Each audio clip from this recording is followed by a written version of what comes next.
Ahora estamos transitando lo de Alfonsín. Y después de algunas semanas del acuerdo con el fondo vas a empezar a transitar el 2001. O sea, te morís de estrés como con Alfonsín o te morís de inanición. Bueno, esto hay que darle una salida antes. Después damos un fundamento de eso, después damos un fundamento. Hablo con Miriam. Miriam, ¿cómo estás? Buenas noches. ¿Qué tal? Buenas noches. Bueno.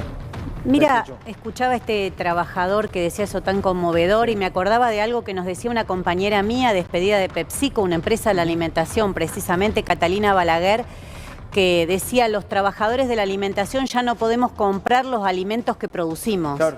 Y entonces me parece que es muy buena esa explicación, muy sencilla, porque es lo que está pasando hoy en la Argentina.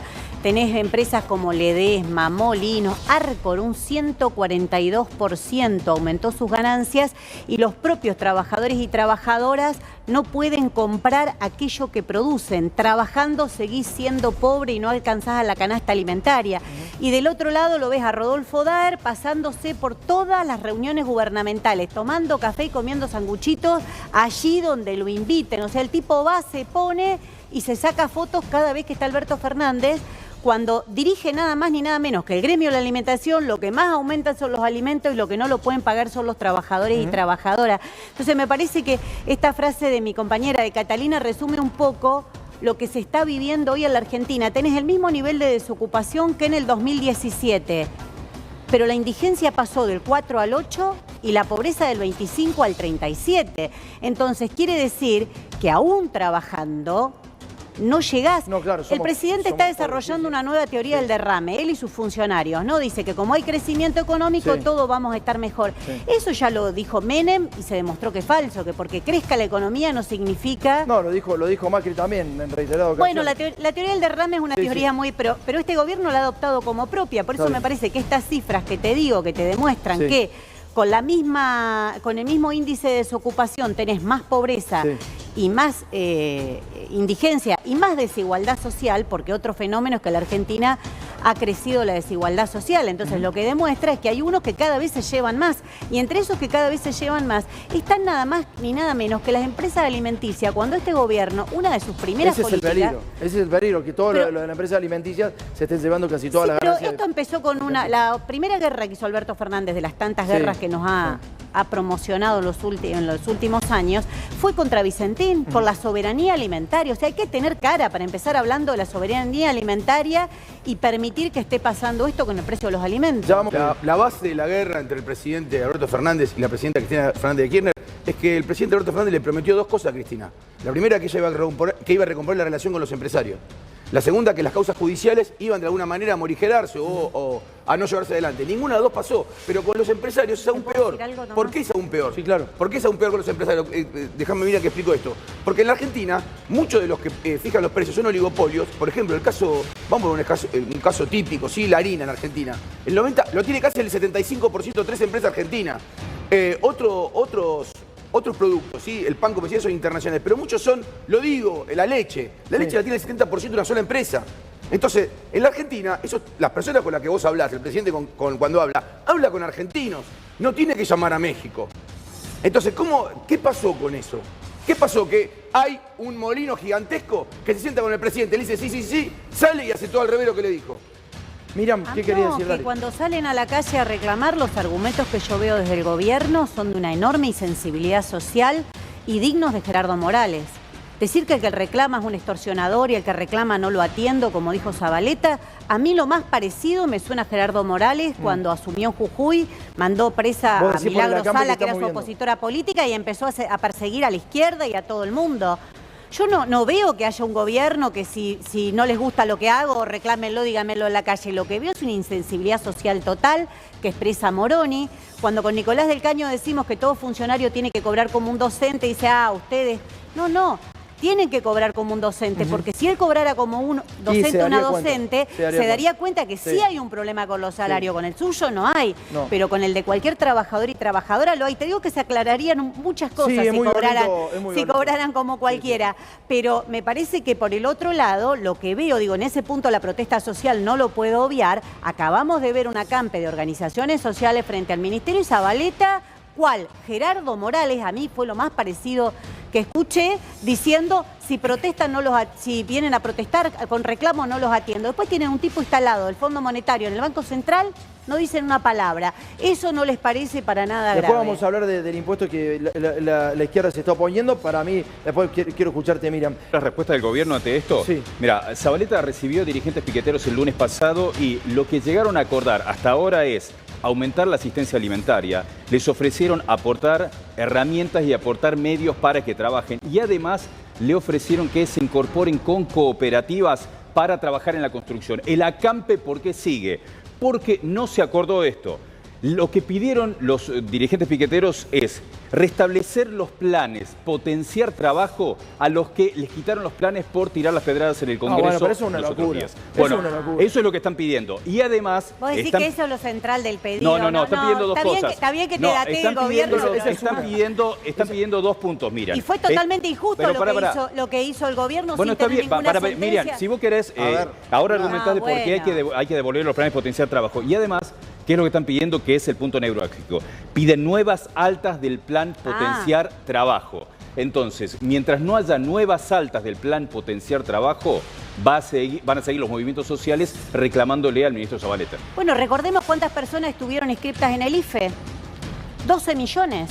1.200.000 de potenciar trabajo. ¿Te parece que no hay un reclamo genuino de que se necesita más asistencia social? ¿Te parece que pueden seguir mandando solo polenta a los comedores?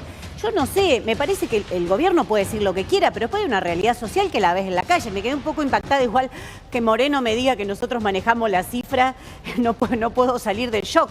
Pero hay una realidad que es la que se ve en la calle. Entonces, un gobierno con una insensibilidad y un desprecio por los que reclaman, está bien, tienen un parte de los movimientos sociales dentro del gobierno, pero eso no habla mejor de vos. No habla mejor de vos, habla que hay gente que se hizo oficialista y defiende a este gobierno a pesar de todo, a pesar de que dijo, porque también al gobierno hay que medirlo por lo que dijo, por lo que ganó. Dijo que iba a llenar la heladera.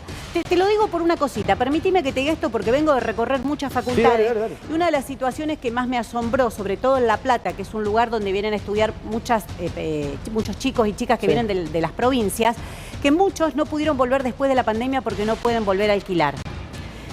Un dato concreto, sí, claro, no obvio, pueden asumir un alquiler. ¿Y sabés qué me asombró? Porque veía que crecía, miraba el escrutinio, crece en voto la franja morada. Y vos decís, ¿cómo puede ser la franja morada? Claro, pero no van a la facultad presentándose diciendo el diputado Cacase, que es nuestro, que es socio de Jacobiti, dice que hay que dolarizar y que vos jamás vas a poder venir a estudiar a La Plata si se dolariza la economía. No, claramente. Ah, claro, pero no dicen, se presentan en las facultades como diciendo que ellos van a renovar, que la universidad pública, y no dicen de verdad cuál es su política, que fueron parte del gobierno de Macri y que quieren dolarizar la economía. Tomás, hay un problema central que me parece que hay un problema central que es que en la Argentina se considera que los planes sociales y la UH es bueno. La UH y los planes sociales demuestran que el país está mal, claro, no que está bien. Bueno, pero mientras más UH se pagan y más planes sociales, pero el país ¿qué está tiene peor. que ver? Dame un segundo. Vamos a cambiar el tema rápido. Vamos a hablar de los ricos también en Argentina. Y vos sabés que hay muchos dirigentes políticos que viven en Puerto Madero. Esto también lo aísla, no es antipolítica, Nahuel, y si vos querés lo podemos debatir. Pero no es antipolítica. Lamentablemente esto aísla de la realidad. Puerto Madero no es la Argentina, claramente no es la Argentina. Puerto Madero no podemos decir que la persona que vive en Puerto Madero vive en la Argentina, porque es como otro país. Y ahí lamentablemente es el lugar donde se circunscriben la mayoría de los empresarios argentinos y también la mayoría de la dirigencia política donde quieren vivir. Lamentablemente, Nahuel, a ver, quiero tu visión de esto. Sí, yo también. Yo creo que, a ver, primero, las élites, y sobre todo las élites en nuestro país, tienen tres características. Sí. La primera son vagas, porque por lo general viven de renta. La segunda son depredadoras, es decir, no tienen un proyecto a largo plazo, quieren y son rapiña. Y la tercera confunden sus privilegios como si fuesen derechos. Forbes, la revista, hace poco sacaba un informe muy interesante que decía que en la tragedia, o sea, en la pandemia, los 10 tipos más ricos del mundo aumentaron su fortuna en más de 2/3. ¿Sí? Es decir, las élites también históricamente hacen negocio con la tragedia. Pasó en la Primera Guerra Mundial, pasó en la Segunda Guerra Mundial y pasó con esta pandemia. Entonces, lo que creo que ahí hay que dar la discusión, y esto lo señalan muy bien, digo, desde el Papa Francisco, hasta incluso lo ha señalado muy bien hace poco cuando vino acá Lula. Entonces lo que hay que dar discusión es cómo se sacan estas élites. En este caso concreto, yendo a lo concreto de ahora, hay que perseguir a los que fugaron capitales. Eso es claro. Por eso es muy importante el proyecto que está hoy en el Congreso de la Nación. Hay que ir a perseguir a quienes fugaron los capitales. Hay que hacer que esa élite, que es Aragán y que es rentista y que vive de las fugas y que vive de hacer delitos como es la evasión, pague. ¿Por qué no acompañan ustedes, Miriam, esto? Déjame decir, ¿Por qué no acompañan este proyecto? Ya te digo, pero me parece que hay una cosa anterior. Sí. No es antipolítica denunciar los privilegios de los funcionarios que viven en Puerto Madero o que son todos millonarios. Eso no es antipolítica. Lo que hacen Milei, Esper y los supuestos liberales es concentrarse en denunciar eso.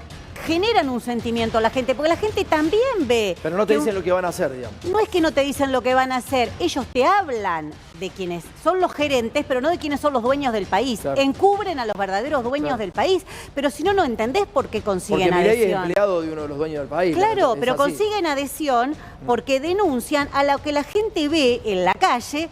¿Cómo? El funcionario, un intendente gana 500.000 pesos y a mí me hace ir a trabajar a la municipalidad por un plan potencial. Miriam, Entonces vos no podés negar la realidad. Miriam, ¿Cómo vas a decir que decir que Moroni gana 500.000 pesos es antipolítica? No, es la verdad. Es bochornoso y es la verdad. Y que todos esos funcionarios viven en Puerto Madero. En esta situación, Nahuel. Es la Eso está verdad. claro. Lo que te quiero decir, vos sabés perfectamente, Miriam, y esto va a estar de acuerdo conmigo, que históricamente el establishment siempre que puede le pega a la política y siempre que puede le pega al Estado. Entonces, A eso iba, me pero ¿por parece qué? que lo que... Digo, después Bueno, vos querés pero no quiere discutir... decir que no haya que para ver, denunciar sí, por cómo supuesto. viven- Vos podés cómo discutir viven qué los hizo un funcionario, qué hizo un empresario. No Eso estamos- está no, perfecto. Cuando te mandan a hacer estamos- terapia yo de creo- grupo y vos no llegás a fin de No mes. estamos denunciando gratuitamente. Lo que- Estamos diciendo por qué para nosotros Moroni está desconectado de la Claro. realidad. Está bien, Nada perfecto. más. Entonces, Eso es lo que me estoy refiriendo, pero no quiero, lo que digo es que si no entendés el fenómeno de por qué estos personajes tan nefastos como Milei, como Esper, Claro. en distinta Crezcan. medida pueden crecer o pueden... Bueno, porque ven algo o muestran algo. ¿Por qué lo hacen? Porque la idea que ellos tienen es concentrar todo ahí y que no se hable de los verdaderos dueños del país. Jamás vas a escuchar Te que escucho, denuncian Moreno, la dale. evasión. Te escucho, Por tu dale, pregunta vamos. sobre la evasión. está bien, lo que Jamás pasa van es a que si vos denunciar la aplicás esa evasión. forma de análisis es la que después ellos usan contra vos, porque ellos van a decir, ¿por qué gastamos tanto en un diputado? ¿Cuánto cobra un diputado hoy en nuestro país? Bueno, cobra más o menos lo mismo que Moroni. Entonces te van a decir, ¿por qué un diputado en nuestro país cobra claro, tanto mientras un docente cobra el otro? y claro, y lo que se va haciendo permanentemente, y claro, me parece, es de legitimar a la política como práctica. No, como no, debate la de política ideas. como práctica porque no. está La política de los discutiendo que una viven en cuestión Puerto Madero y de sobre marketing, que la gente está no llega a fin de discutiendo, mes. No. está discutiendo una cuestión bien, de te entiendo. marketing que No, es... no, Queda clara la postura, dale, Guillermo. No se dale. pueden amalgamar Dale. argumentos. No, porque Dale. el silencio en este caso no quiero otorgar. No lo considero un personaje nefasto a Milei. Es la expresión de algo que está pasando en la sociedad. Simplemente creo que todavía sigue en esa etapa de la vida donde está enamorado del amor, que ya va a crecer y la cosa se va a ordenar. Pero me parece El que amor no a es la un- billetera.